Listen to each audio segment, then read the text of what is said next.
बिस्मिल्लाहिर्रहमानिर्रहीम। अस्सलाम वालेकुम नाज़रीन। प्रोग्राम बातचीत के साथ मैं हूं मेज़बान ग़ुलाम नबी मदनी। नाज़रीन किराम, आज विसाल उर्दू के लिए इंतहाई खुशी का दिन है और ख़ुशी का लम्हा है कि आज हमारे लिए पाकिस्तान के वफाकी मजहबी उमूर के जो वज़ीर हैं मोहतरम जनाब सरदार यूसुफ़ साहब हमारे आज खुसूसी मेहमान हैं।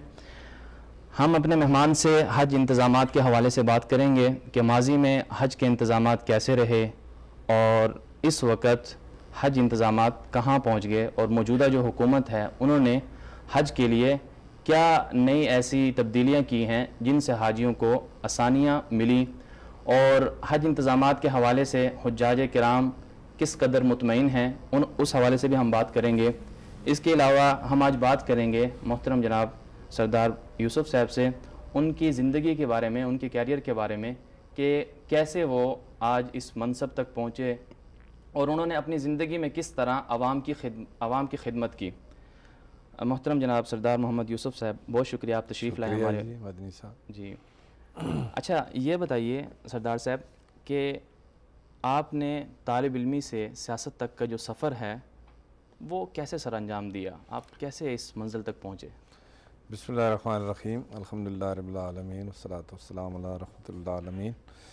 मैं सबसे पहले तो आपके विसाल उर्दू चैनल का शुक्रिया अदा करता हूँ और आपका भी शुक्रिया अदा करता हूँ कि मुझे ये आपने मौका फ़राहम किया और जिस तरीके से आपने क्वेश्चन किया है उस हवाले से ये जो एक लंबा सफ़र है। जी जी, जाहिर है कि जब मैं स्टूडेंट था 1979 में, जी जी, और उस वक़्त मैं यूके में अच्छा बिज़नेस स्टडी में पढ़ रहा था अच्छा, और मैं घर आया था छुट्टी पर। जी जी, तो अपने गांव में उन दिनों मतलब लोकल कौंसल के इलेक्शन शुरू थे। अच्छा तो वहाँ पर जामे मस्जिद में एक दिन हम सब लोगों ने बैठकर, मेरे बड़े भाई थे हाजी मोहम्मद इस्माइल मरहूम, अच्छा, वो बड़े सोशल और काफ़ी अच्छे मतलब जानी पहचानी शख्सियत जी थी। जी, तो उन्होंने और बाकी गांव के बड़े जो जी वहाँ के खतीब साहब थे, दूसरे बुज़ुर्ग थे, उन्होंने बैठकर फ़ैसला किया कि लोकल कौंसिल का जो मेंबर होगा उसको मुतफ़िका मुंतखब कर देते अच्छा, हैं, बिला मुकाबला कर दे। ये तय हो गया। हमारे जो खतीब साहब थे मौलाना अब्दुल खई साहब, वो बिला मुकाबला मुंतखब कर दिए। तो उसके बाद कहा कि डिस्ट्रिक्ट का भी इलेक्शन है। अच्छा, तो डिस्ट्रिक्ट का हल्का जो था उस वक्त तकरीबन 2.5 यूनियन कौंसिल पर मुश्तमिल था। अच्छा, तो उसके लिए मुख्तलिफ लोग थे। तो फिर हमारे वहाँ के बाद बुज़ुर्गों ने कहा कि जी हमने लोगों से पूछा है, उन्होंने जी। कहा कि हाजी मोहम्मद समीर साहब के छोटे भाई हैं जो इंग्लैंड से आए, अच्छा, और मोहम्मद यूसुफ़ वो अगर इलेक्शन लड़ते हैं तो हम इंशाल्लाह सपोर्ट करेंगे। अच्छा, तो ये मस्जिद में बैठे हुए फिर सब ने मुतफ़िका तौर पर ये फ़ैसला कर दिया, और मुझे ये नहीं पता था कि मैं उस वक्त अच्छा, जीत भी सकता हूँ या नहीं। अच्छा, जी हाँ, लेकिन आपकी उम्र उस वक्त कितनी थी? मेरी 27 साल थी उस अच्छा, वक्त। 27 साल उम्र। जी हाँ, 27 अच्छा, साल उम्र थी, और मुझे वापस जाना था। अच्छा, लेकिन मैंने कहा चलो लोगों की एक हौसला अफजाई के लिए इलेक्शन कंटेस्ट कर लेता हूँ, बिल्कुल, क्योंकि मेरा ताल्लुक अवाम से, बिल्कुल, खवास से नहीं है, बिल्कुल, और लोग चाहते थे एक तब्दीली आए, जिसकी बिल्कुल, वजह से उन्होंने मेरा नाम जो नामज़द किया। तो उसके बाद मैंने कहा अगर मैं जीत गया, अल्लाह ने किया जीत गया, तो इंशाल्लाह हम खिदमत करेंगे। अच्छा, तो खुदा न खास्ता अगर मैं रह गया तो फिर मैं जाकर अपनी स्टडी मुकम्मल करूँगा। अच्छा, तो अल्लाह का करना ऐसा हुआ, इलेक्शन हुआ तो मैं जीत गया। अच्छा, माशाल्लाह, तो ये पहले कामयाबी थी जो उस वक़्त अल्लाह ने मुझे दी, और ये अल्लाह ने अपने करम से, बिल्कुल, चूँकि जामे मस्जिद में फ़ैसला हुआ था, नेक अल्हम्दुलिल्लाह, नीति पर मबनी जी, जी, फ़ैसला था, अल्लाह ने मदद की, मैं जीत गया। और उसके बाद आज तक अल्लाह के फजल व करम से ये खिदमत सर अंजाम दे रहा हूँ। बड़े मरहले गुजरे, उसमें फिर दूसरी दफ़ा लोकल कौंसिल का डिस्ट्रिक्ट का मेंबर था, फिर मुंतखब हुआ, अच्छा, दूसरे हल्के से मुंतखब हुआ। तीसरी दफ़ा फिर 1985 में जो जनरल इलेक्शन थे, जी, जी, तो उसमें मैं गैर जमाती जो इलेक्शन थे उसमें हिस्सा लिया। सूबाई असम्बली का मैं मेंबर मुंतखब अच्छा, हुआ, ज़बरदस्त, और उस वक्त मैं एडवाइज़र भी था सूबाई असम्बली में। अच्छा, माशाल्लाह, तो उसके बाद जो 1990 का जो जनरल इलेक्शन थे, जी, जी, उसमें मैं फिर कौमी असम्बली का पहली दफ़ा मेंबर मुंतखब हुआ। अच्छा। और 93 में भी कौमी असम्बली का मेंबर मुंतखब हुआ, 97 में भी हुआ। और दरमियान में फिर जो 2 इलेक्शन जो थे जी जी।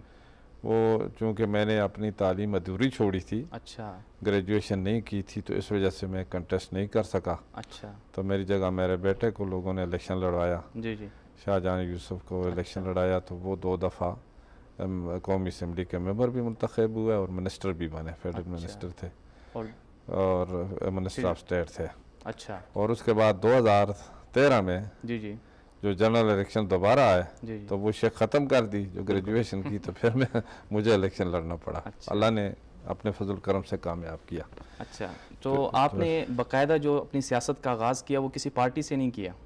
नहीं, चूँकि लोकल कौंसल के जो इलेक्शन थे वो पार्टी बेस पर नहीं थे। अच्छा। और उसके बाद जो जी। गैर जमाती इलेक्शन से 85 के भी गैर जमाती इलेक्शन थे। और इसी तरीके से फिर उसके बाद जमात में शामिल हुए, पाकिस्तान मुस्लिम लीग नून में मैं कामयाब होकर सन 90 में 2 सीटों से मैं अल्लाह के फजल करम से कामयाब हुआ, कौमी असम्बली भी और सूबाई असम्बली। अच्छा। यानी आज़ाद उम्मीदवार की हैसियत से और फिर मैंने कौमी असम्बली रिटर्न रखी और इसी तरह सूबाई असम्बली छोड़ दी। अच्छा। तो फिर उसके बाद मैं पाकिस्तान मुस्लिम लीग में शामिल हुआ।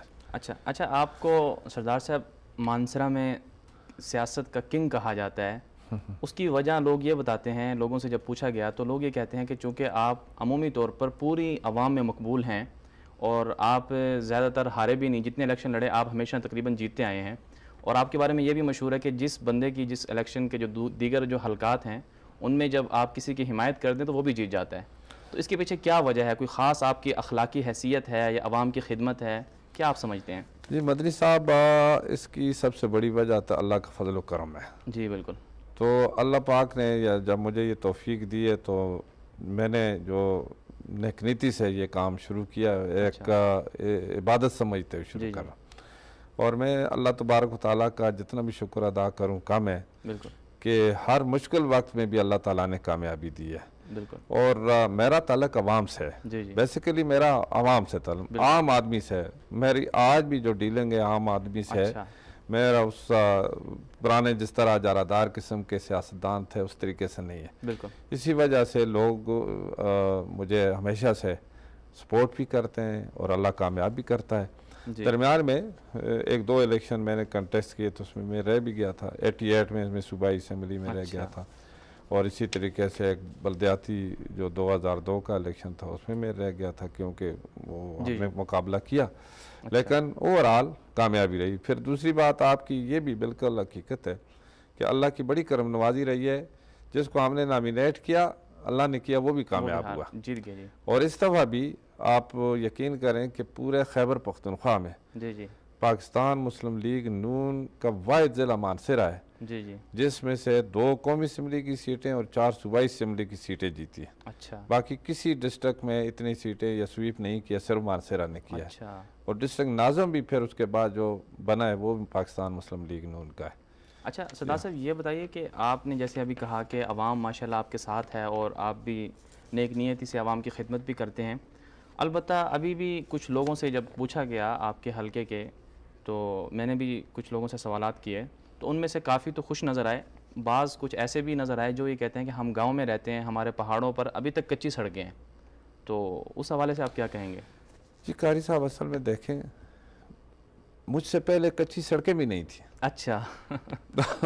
जी। यानी रास्ते भी नहीं बने थे। अच्छा। ये तो अल्लाह की बड़ी करम नवाजी है, कितने अरसे में जहाँ पहले रास्ते नहीं थे कच्ची सड़कें बनी है। जी, जीप रोडें बनी है। बिल्कुल। मेरे अपने गांव में भी यानी अभी तक सड़क कच्ची है। अच्छा। और फिर हमने यानी ये जिस वक्त मेरी जिम्मेदारी पूरी एक NA 14 होता था उस वक्त, तो आजकल NA 20 है। जी। तो मैं सबको अपना एक गांव समझता हूँ। अच्छा। और जहाँ पर रास्ते नहीं थे, वो दुश्वार गुजार इलाके थे, वहाँ जीप रोडें बनाई। जी। कम अज़ कम आज हर दूर दराज इलाके में जीप का रास्ता है। अच्छा। और इसी तरीके से आप पक्का करना शुरू किया है। जी। अब इस मरहले में चूँकि दरमियान में कई हुकूमतें टर्नओवर तो हम पूरा नहीं कर सके। अब 90 से 93 टर्नओवर पूरा नहीं हुआ, 93 से 97 टर्नओवर पूरा नहीं हुआ, 97 से 99 टेनओवर पूरा नहीं हुआ। फिर दूसरी बात यह है कि ये कौमी असम्बली का काम है भी नहीं है, बिल्कुल, ये सूबाई असम्बली का काम। जी जी। अब सूबे में जब मैं 85 से 88 तक था तो अल्लाह के फजल करम से मैंने कुछ डिलीवर किया था, इसीलिए लोगों ने फिर मुझे कौमी असम्बली के लिए ना मजबूर किया कि आप कौमी असम्बली का इलेक्शन लड़ें। लेकिन उसके बाद मैं सूबाई असम्बली में नहीं आया।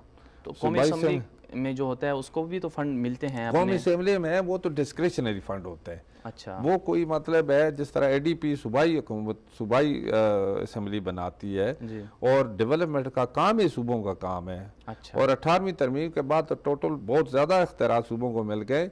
डेवलपमेंट का काम पहले भी सूबाई हुकूमत बजट सूबों को दे दिया जाता है। अच्छा, कौमी असम्बली का जो मेंबर है उसको डिस्क्रिशनरी फंड मिलते हैं, वो साबदीद है वज़ीर आज़म की जी। वो अगर जो फंड होते हैं तो वो उसको किसी को मिलते हैं, किसी को नहीं भी मिल सकते। सही। तो इस टर्नओवर में मुझे तो बहुत कम फंड मिले, जिसकी वजह से यानी हम मतलब है काम उस तरीके से जो चाहते थे उस तरीके से हम नहीं कर सके। लेकिन सूबे के हमारी पार्टी के जो लोग थे वो तो करते रहे ना, वो भी डेवलपमेंट तो होती रही है। जी जी। अब जिस इलाके की मैं आपको एक मिसाल दूँ, उसको कोंश कहते हैं, जो बटल एरिया। जी जी। मुझसे पहले वहाँ पर जब मैं पढ़ता था एक हाई स्कूल होता था। अच्छा, अब उस पूरे एरिया में अब 9 हाई स्कूल है, कई मिडिल स्कूल है, कई प्राइमरी स्कूल हैं, सैकड़ों बन गए हैं। दूर दराज पहाड़ी इलाकों में जहाँ रास्ते नहीं थे अब कच्ची सड़कें हैं, बाद जगह में पक्की बन गई हैं। मुख्तलिफ जगहों में यानी पानी की स्कीमें नहीं होती थी देहातों में, पहाड़ी इलाके में अल्हम्दुलिल्लाह हर जगह पानी की स्कीम लगी है और उसके साथ बिजली पहुँची है। अच्छा। मेरे हलके में अल्हम्दुलिल्लाह 95% गाँव को बिजली पहुँच चुकी है। दूर दराज कागान वैली में, इसी तरह सिरन वैली कहते हैं, इसी तरह कोंश वैली कहते हैं। अल्हम्दुलिल्लाह पिछले मुझसे पहले अभी जो शाहजहान यूसुफ था 10 साल, जी जी। तो उस दौर में भी यानी बिजली का काफ़ी काम हुआ है, क्योंकि उन्होंने टर्नओवर पूरा किया था, 5-5 साल लगाए थे। जी जी। तो मुझे तो ये पहली दफ़ा यानी ये मौका मिला है कि जो 5 साल अभी हमारी हुकूमत लगा रही है। जी जी, इससे पहले तो कभी 32 महीने थे, कभी 18 अच्छा, महीने। ये बताइए कि आपने शुरू में जब सियासत का आगाज़ किया, जैसे कि आपने किसी सियासी पार्टी से नहीं किया, लेकिन उसके बाद आप नून लीग में शामिल हो गए। जी जी। लेकिन नून लीग में आप शामिल रहे यहाँ तक कि जब नून लीग पर मुश्किल वक्त आया तो उस वक़्त आपने काफ लीग ज्वाइन कर ली। तो इस हवाले से आपने दोबारा फिर नून लीग ज्वाइन कर ली, तो इस हवाले से असल बात ये थी कि चूँकि मेरा तो वहाँ मकामी सतह पर उन लोगों से मुकाबला होता है जो हमेशा से पहले इजारादार रहे, और मैं नून लीग में था जिस वक्त नून लीग के मियां नवाज शरीफ साहब को मतलब बदर कर दिया गया। जी जी।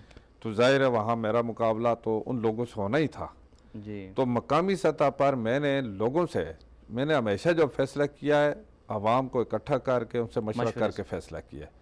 उन्होंने वक़्त के मुताबिक उन्होंने ये फैसला मुझे मतलब फैसला किया कि आप मतलब इसमें ज्वाइन करें, इलेक्शन लड़ें, मुकाबला करें, हमारा जो सिलसिला है इसको जारी रखें। अल्हम्दुलिल्लाह आज भी नून लीग में मैं शामिल हुआ हूँ दोबारा, जो जिस वक्त शामिल, हालांकि उसके बाद मैं तो कौमी असम्बली का इलेक्शन नहीं लड़ा, शाहजहान ही लड़ा था, लेकिन अब भी नून लीग में शामिल हुआ तो मैंने अपने हल्के के लोगों से मशावरत की। 3 दिन मुख्तलिफ जो नोटेबल थे जी। उसके बाद उन्होंने सब ने फैसला किया। मैंने अल्लाह का फजल करम से इलेक्शन कंटेस्ट किया और फिर रिजल्ट भी दिया। एक नहीं 2 कौमी और 4 सूबाई। तो ये अल्लाह की बड़ी करम नवाजी है कि अवाम का एतमाद है। अच्छा, अगर मुस्तकबिल में हालात ऐसे चेंज हो जाएं और हालात जाएं किसी और पार्टी की तरफ, फ़र्ज़ करें पीटीआई की तरफ चले जाएं, तो आपकी आवाम अगर मशवरा यूँ दे कि आप पीटीआई ज्वाइन कर लें तो फिर आप नहीं, मेरा ख्याल है ना मेरी आवाम मुझे ये मशवरा देगी पीटीआई का, और ना मेरा ज़हन ये तस्लीम करता है। अच्छा, क्योंकि अल्लाह के फजल करम से हमारे लोग बड़े मजहबी किस्म के लोग हैं। मेरा घराना भी अल्हम्दुलिल्लाह बड़ा मजहबी, मेरी परवरिश भी ऐसी हुई। मेरा वालिद जब मैं 4 साल का था फौत हुआ, और उसके बाद मेरी कफ़ालत की मेरे बड़े भाई हाजी मोहम्मद इस्माइल मरूम और बाकी भाइयों ने। हमारा जॉइंट फैमिली सिस्टम है और अल्लाह उनको ग़रीक़ रहमत फरमाए कि उन्होंने बड़े मजहबी लिहाज से मेरी परवरिश की है। तो मैं ऐसी पार्टी कभी भी नहीं जाता, ना मैं मतलब है जो कि जिसमें के अखलाकी कदरें इस तरह की हों और जिसमें के मज़हब के कुछ अमल दखल ना हो। देखें ना, असल बात पहले हम मुसलमान हैं, बिल्कुल, उसके बाद बाकी चीज़ें ना। तो ये तो हो ही नहीं सकता कि मैं एक ऐसी पार्टी को ज्वाइन करूं कि जिसमें बड़ी आज़ादी हो और कोई मतलब है कायद ज़ाबत के मुताबिक इस्लामी उसूलों के मुताबिक। आपने जैसे अभी कहा कि चूँकि मेरा ताल्लुक़ मजहबी घराने से है, तो आप क्या समझते हैं कि आपने बिल्कुल अभी भी आप मजहबी काम कर रहे हैं, लेकिन जब काफ लीग का दौर था, आपके बड़े बेटे काफ लीग में थे, तो उस वक़्त मुशर्रफ ने लाल मस्जिद पर हमला किया, ठीक है, और उसके बाद अभी जो आपकी हुकूमत थी तो मुमताज़ कादरी की फांसी का एक अमल भी हुआ, तो उस पर आपने कुछ एतराज़ नहीं किया और आपके जज्बात ने कुछ इस तरफ कुछ कहने? देखो मदनी साहब, असल में उस वक़्त जिन लोगों ने अगर लाल मस्जिद पर हमला किया तो वो हम नहीं थे, हमारी पार्टी नहीं थी। आपको पता है चौधरी शुजात साहब तो आखिर टाइम तक उनके साथ खड़े रहे और उन्होंने कहा जी, बातचीत भी होती रही और बात तय भी हो गई थी, लेकिन बाज़ ऐसी कौतें हैं जिन्होंने वो नहीं होने दिया। ये तो हक़ाइक़ है, ये मतलब है आप चौधरी शुजात साहब से पूछ लें अच्छा कि क्या हुआ था। वो मौजूद थे, एजाज़ुल अक़सा मौजूद थे, तो ये क्या हो रहा था। तो ये जो बहुत सारी ऐसी चीज़ें हैं कि वो मतलब है ऐसी मतलब है नादीदा कौतें जो करती हैं, तो जिसकी वजह से यानी वो खैर ज़ाहिर है ब्लेम तो मुस्लिम लीग काफ पर लगा, लेकिन ना हमारी वो पार्टी की पॉलिसी थी और ना चाहते थे, बल्कि मुज़ाकरात होते रहे, उलमा की मुज़ाकरात होते रहे, कामयाब भी हो रहे थे। मुमताज़ कादरी के हवाले से आप क्या मजहबी उमूर क्या वज़ीर रहे, तो आपने उस हवाले से कुछ उनको वो रहनुमाई नहीं की कि देखो मुमताज़ कादरी का जो हमारी वजारत है इस लिहाज से तो ताल्लुक़ नहीं रखता ना। वो जो सिलसिला है, चूँकि उसका एक मर्डर के केस में चार्ज हुआ जी, और उसके बाद मतलब है उसका ट्रायल हुआ, अदालतें चल रही है, वजारत मजहबी उमूर उसमें क्या कर सकती है। वजारत मजहबी उमूर का तो काम और है, ये तो वजारत दाखिला है जी। आपने वैसे मशवरा दिया था अपने वज़ीर आज़म को कि इसको रोक दिया जाए फांसी को? हमसे मशवरा लिया ही नहीं है, तो अच्छा, जब मशवरा हमसे न लिया हो तो हम क्या देखें, हमसे कोई मशवरा नहीं लिया गया। अच्छा ये बताइए कि बर्मा के हवाले से आज अभी आप देख रहे हैं कि जुल्म चल रहा है, तो उस हवाले से आप क्या करना चाहेंगे अपनी गवर्नमेंट के हवाले से? तो आपकी ज़िम्मेदारी बनती है, मजहबी उमूर के वज़ीर भी हैं आप, तो क्या कहना चाहेंगे आप? बर्मा के हवाले से मुझे बर्मा के कुछ उलमा भी मिले भी थे जी, और बिल्कुल ये बहुत बड़ा जुल्म सितम हो रहा है जो मजहबी बुनियाद पर किया जा रहा है। बिल्कुल उसकी हम मजम्मत भी करते हैं और बर्मी अपने मुसलमान भाइयों की हमायत में जो भी हमारी ज़िम्मेदारी इंशाल्लाह पूरी करेंगे। और पाकिस्तान भर में इस वक्त जो उनकी हमायत में जलसे जुलूस हो रहे हैं ये वो सब की तर्जमानी है। फिर हुकूमत भी बिल्कुल इजलास भी जो हो रहा है उसमें भी ये डिस्कशन होगी कौमी असम्बली के, और कैबिनेट भी इस बात पर इसमें कैबिनेट में भी डिस्कशन होगी। बिल्कुल ये तो बहुत बड़ा जुल्म है, इंसानियत पर जुल्म हो रहा है। मज़हब अपनी जगह, लेकिन बहसीयत एक इंसान हर शख्स का जीने का हक है और उसको मिलना चाहिए। हमने तो देखो बैनुल मज़हब मांगी के लिए हमने काम किया है, वजारत मजहबी उमूर में उसके साथ वो भी है। पाकिस्तान में भी क्रिश्चियन भी रहते हैं, हिंदू भी रहते हैं, पारसी भी रहते हैं, सिख भी रहते हैं। अल्हम्दुलिल्लाह के वो बड़ी आज़ादी से अपने जो मजहबी रसूमात अदा करते हैं, मुकम्मल हुकूक हासिल हैं। पाकिस्तान के आइन में 1973 के आइन में मुकम्मल हुकूक उन्हें हासिल हैं और वो इंजॉय करते हैं आपने। अच्छा सरदार साहब ये बताइए कि आप को अल्हम्दुलिल्लाह इस दफ़ा हज की वजारत मिली और मजहबी उमूर के साथ आपने हज इंतज़ामात भी किए, तो आप क्या समझते हैं आपसे पहले हज इंतज़ामात कैसे थे, हाजियों को क्या क्या मुश्किलात थी, आपने फिर क्या तब्दीलियाँ की कि जिससे हाजी खुश हैं और मुतमईन हैं? मदनी साहब मैं जस्ट 2013 में मुंतखब हुआ और मुझे जो कैबिनेट में मियां नवाज शरीफ साहब ने शामिल किया, मुझसे नहीं पूछा कौन सी मिनिस्ट्री आपको देते हैं। तो जब उन्होंने फ़ैसला कर दिया कि वजारत मजहबी उमूर उनके हवाले की जाए, तो ये मेरे लिए वाकई एक बड़ा चैलेंज था। और क्योंकि उससे पहले इस वजारत में स्कैंडल भी हुए, बदनामी भी हुई, चूँकि मजहबी जो ये वजारत है तो हर लिहाज से मतलब हर शख्स का इसके साथ ताल्लुक़ है। तो मैंने कहा चलो अल्लाह ताला ने अगर ये फ़ैसला किया है तो मैं इंशाअल्लाह इस चैलेंज को कबूल करता हूँ। मैं रब्बुल इज़्ज़त का शुक्र अदा करता हूँ कि अल्लाह ताला ने असबाब पैदा किए। और जहाँ तक बहुत सारे मजहबी वजारत मजहबी उमूर के मुख्तलिफ मामलात हैं, उस हवाले से मैंने उलमाए कराम के साथ मीटिंगें की, उससे मशावरत ली, मुख्तलिफ मतलब मदारस के हवाले से, मसाजिद के हवाले से ये सारी चीज़ें की। और हज के हवाले से जिस तरह के 2012 में हमसे पहले जी जो हज सरकारी तौर पर हज के लिए दरख्वास्तें मांगी तो फिर भी 5000 दरख्वास्तें कम थी। अच्छा लोगों का एतमाद नहीं था सरकारी तौर पर। 2013 में जब हमसे पहले ही पीपल पार्टी का दौर जी था, जी दरख्वास्तें मांगी, फिर भी 10 दिन दिए, फिर भी 1000 कम थी। अच्छा लेकिन जिस वक्त 2013 के जून में हम आए और हज ऑपरेशन हमारे दौर में हुआ, अल्हम्दुलिल्लाह कि हमने इंतज़ामात ऐसे किए कि सबसे पहले तो जो हाजियों से पैकेज लिया था, हमने देखा जी ये जो पैकेज है ये जी जी कितना सही है, इसकी असल कास्ट क्या है, और जो रिहाइशों की जो कास्ट थी मतलब एक्चुअल कास्ट, जी उससे वो काट कर बाकी हमने तकरीबन हर हाजी को एवरेज तकरीबन 30,000 वापस किए। अच्छा पहली बात तो ये थी उससे पहले वापस नहीं होते थे पैसे, वापस इस तरीके से नहीं करते थे। अच्छा लेकिन हमने हर हाजी को पाकिस्तान के रवानगी से पहले वहाँ ही उनको पैसे वापस किए, और फिर इसी तरीके से हाजी बड़े खुश भी हुए, उन्हें वो पैसे जो मिले जी उन्होंने अपने खर्चे किए, सारी चीज़ें की। तो जो 2014 में दोबारा जी जिस वक्त हमने दरख्वास्तें मांगी तो हमारा कोटा चूँकि 20% कट लगी हुई थी, जी तो हमारा कोटा जो सरकारी तौर पर तकरीबन 57,000 था। अच्छा लेकिन एक दिन में दरख्वास्तें आई 1,27,000 दरख्वास्त आई। अच्छा जी जी अल्हम्दुलिल्लाह कि लोगों यानी के पिछले साल के हज पिछले- इंतजाम से लोग खुश थे। खुश थे, जिसकी वजह से एक दिन में 10 दिन के लिए हम टाइम देते हैं 10 दिन का, अच्छा लेकिन एक दिन में 1,27,000 दरख्वास्तें आई। और फिर हम सिर्फ first come first serve policy के तहत सिर्फ 57,000 लोगों को भेज सके। अच्छा इस वजह से नेक्स्ट ईयर हमने पॉलिसी चेंज की कि बैलेटिंग की जाए, कुरानदाजी की जाए, और जिसकी किस्मत पे हो वो चला जाए। जी तो दूसरे साल जब इस वक्त हमने दरख्वास्तें मांगी तो 2,70,000 दरख्वास्त आई अच्छा हमारे पास 2015 में, जी और फिर हमने बैलेटिंग की, उसमें उस वक्त हमारा कोटा तकरीबन 71,000 था। जी तो उसमें 71,000 खुश नसीब जो थे उनके नाम निकले, वो आए, उनके लिए भी बड़े अच्छे इंतजामात किए।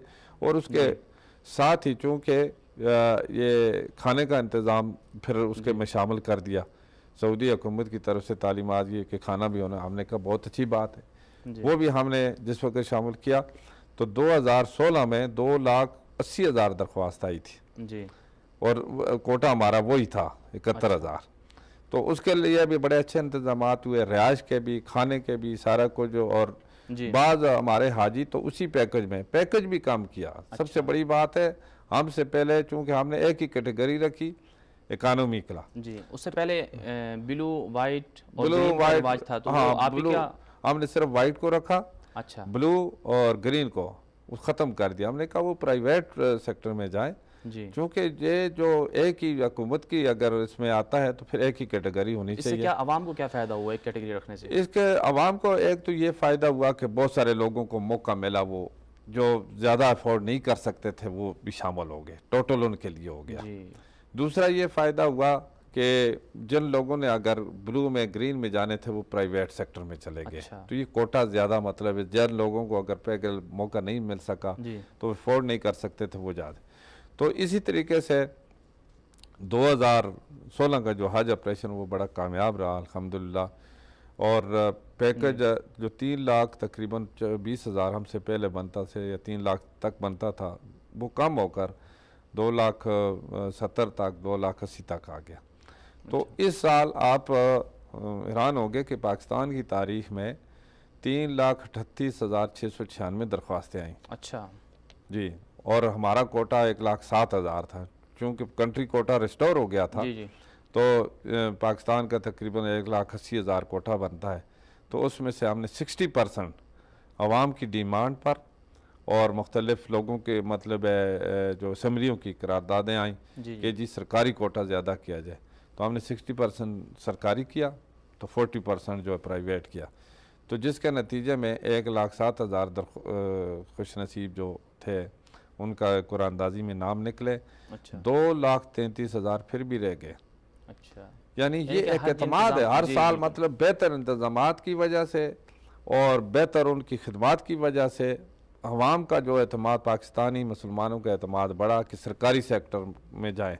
तो अच्छा, इससे पहले आपके दौर से पहले हामिद काज़मी जैसे वो रहे, उन पर करप्शन के इल्ज़ामात लगे और वो गिरफ़्तार भी हुए, तो आप क्या समझते हैं आपके आने के बाद करप्शन ख़त्म हो गई है, उसको बिल्कुल अब ये ऐसा नहीं हो सकता? अल्हम्दुलिल्लाह मैं अल्लाह ताला का शुक्र अदा करता हूँ कि तो यही बात हुई है जी कि करप्शन फ्री हज अल्हम्दुलिल्लाह इंतज़ामात हुए हैं और ठीक ठाक हमने हर चीज़ पर नज़र रखी है। हमने कहा एक पैसा भी हाजी का जी उसकी इजाज़त के बगैर यानी किसी जगह नहीं खर्च होना चाहिए।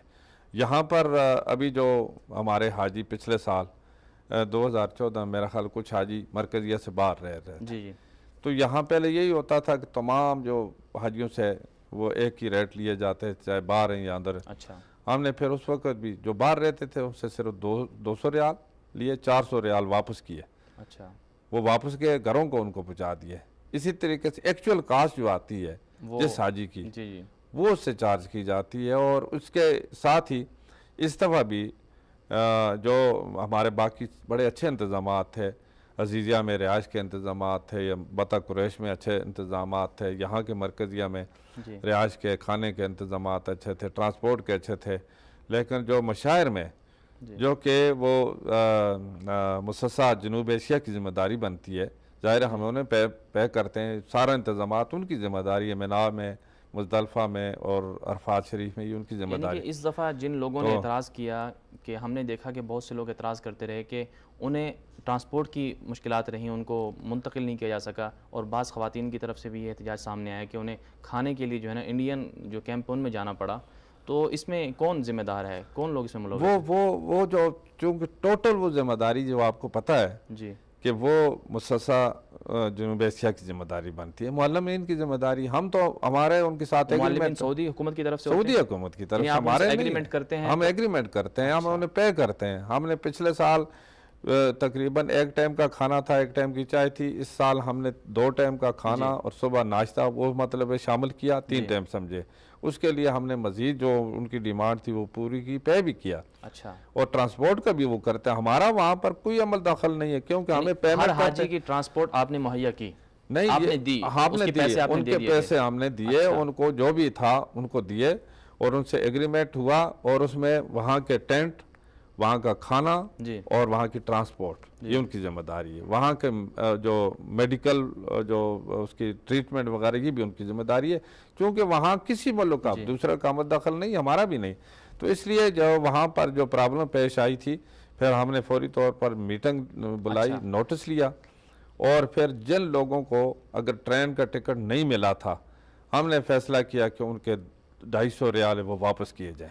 अच्छा, अभी वो वापस कर रहे हैं। हम उनसे आपने उनसे वो वापस जो उनको पे की थी वापस लेनी है? वापस लेना अच्छा, बिल्कुल। कितने हम हाजियों का ऐसे मुश्किलात पेश आई हैं ये वैसे? तकरीबन मुश्किलात तो कम लोगों की आई थी, लेकिन चूंकि एक शिकायत आई, जनरली हमने फिर अच्छा। फैसला कर दिया कि जिनको ट्रेन का टिकट मिले ठीक है, वो चूंकि स्टेशन के जी, नज़दीक थे, जी। और जिन मकातब में ट्रेन का टिकट नहीं मिले थे और उनका इंतज़ाम बसों के जरिए करना था, हालांकि जी। बसें भी मिली, बाज गए, मतलब बसों में भी गए, बाहर नहीं जा सके, लेकिन जी। चूंकि जनरली एक शिकायत थी, फिर हमने जनरली ये फैसला किया कि उनके पैसे जो लिए थे पैकेज में शामिल किए थे 250 रियाल थे, वो वापस किए जाएं। वो वापस कर रहे हैं। तो आप वो वापस किन से लेंगे जो सऊदी गवर्नमेंट को आपने पे किए थे मुअस्ससा हमने वालों को? उनको भी लिखा है। अच्छा, वो आपको देंगे फिर आप वापस करेंगे? जाहिर है कि नहीं, हमने तो शुरू कर दिए हैं। अच्छा, आपने शुरू कर हाँ, दिया। कुछ हम चूंकि पहले देते हैं, कुछ रहते हैं, बाद जी, में जी। देते हैं, दरमियान में, तो चूंकि हमने नहीं दिए थे तो उससे इंशाल्लाह हम वापस कर रहे हैं। तो इस साल जो हज इंतजामात हैं उससे यानी कि आप मुतमईन हैं?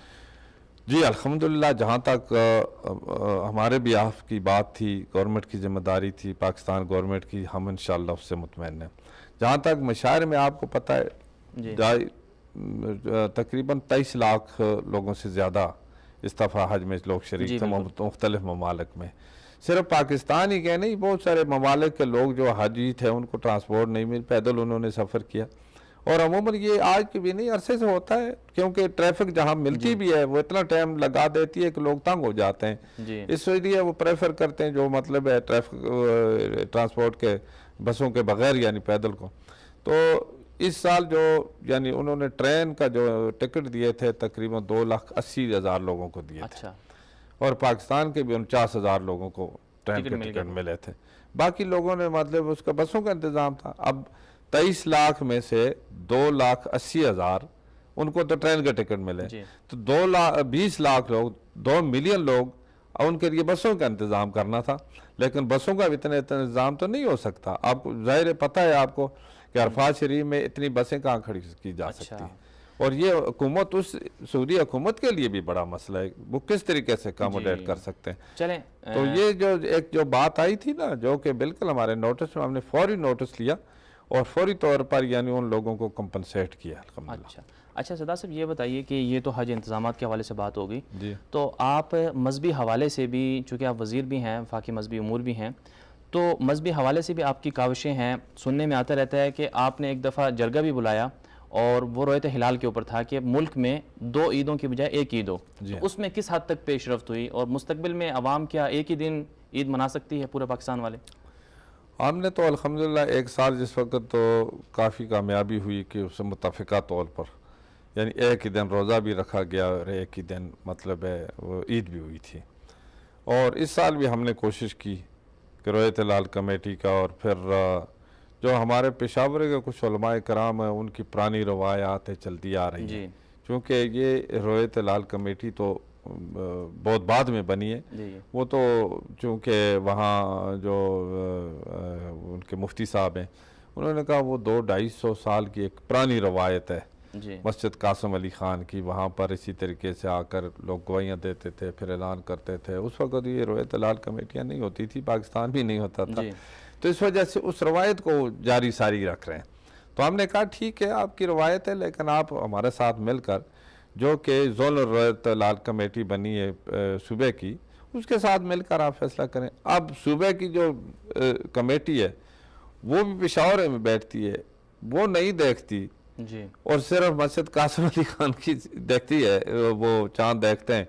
तो जाहिर है इसमें आप खुद अंदाज़ा लगाएं कि कुछ फ़र्क ज़रूर होता है। बाकी किसी मुल्क में किसी जगह नज़र नहीं आता।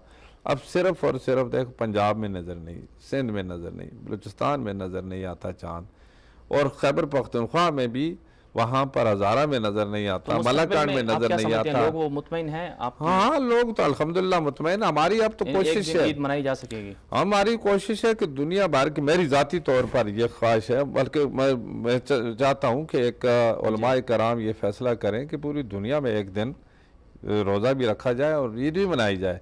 ठीक है, डिफरेंस टाइम का होता है तो वो तो उसमें शामिल हो सकता है। अच्छा ये बताइए कि आपने निज़ाम सलात भी नाफिज किया इस्लामाबाद में, तो उसमें आपने, आप क्या समझते हैं कि बाज़ार नमाज़ों के औकात में बंद किए जाएँ, और इस हवाले से किस कदर आपको वो लोगों की वो मिली और आप किस कदर मुतमईन हैं कि मुस्तकबिल में ऐसा हो सकेगा कि नमाज के औकात में बाज़ार बंद हो जाएं या नमाज के औकात एक ही वक्त में हो जाएं, सब लोग एक ही टाइम में नमाज पढ़ें? देखिए जी, इस सामने सबसे पहले ये स्टार्ट लिया है इस्लामाबाद से, और वहाँ पर उलमाए कराम से मशावरत की और उन्होंने ख़ुद एक कमेटी बनाई, नामज़द किए जो उलमाए कराम कमेटी हमने बना दी, उसको हमने फैसिलिटेट किया और उनके साथ मीटिंग होती रही।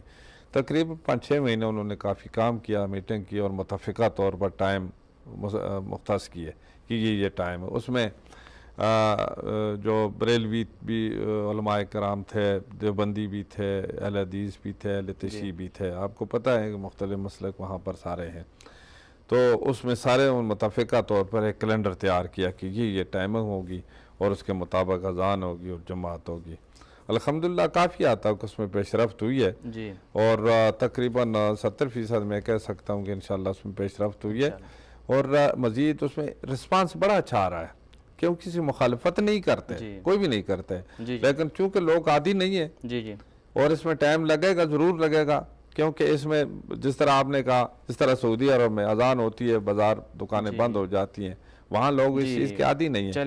लेकिन इंशाअल्लाह मैं उम्मीद रखता हूँ कि अल्लाह करेगा एक वक्त होगा कि पूरे पाकिस्तान में इसी तरीके से लोग खुद वॉलंटियरली इसके लिए तैयार हो जाएंगे, और उसमें इंजमन ताजरान के लोग भी शामिल हैं, मुख्तलिफ मतलब जो तंजीमों के लोग शामिल हैं, तो उनको यानी अनबोर्ड करके इंशाअल्लाह इसको आगे बढ़ाया जा सके। आप विसाल उर्दू के बारे में आप क्या कहना चाहेंगे, मुख्तसर पैगाम विसाल उर्दू के लिए?